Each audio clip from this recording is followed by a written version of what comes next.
পরিবারের সঙ্গে রাগ করে মঙ্গলবার দুপুরে কক্সবাজার থেকে বাসে চট্টগ্রামের উদ্দেশ্যে রওনা দেয় ওই কিশোরী।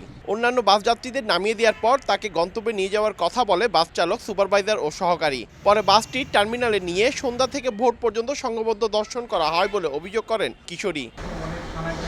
ভুক্তভোগীর অভিযোগের ভিত্তিতে বুধবার দিনব্যাপী অভিযান চালিয়ে বাস চালক লোকমান তারেক ও তার সহকারী হানিফকে গ্রেফতার করে চাঁদগাঁও থানা পুলিশ। প্রাথমিক জিজ্ঞাসাবাদে ধর্ষণের কথা স্বীকার করেছে গ্রেফতারকৃতরা।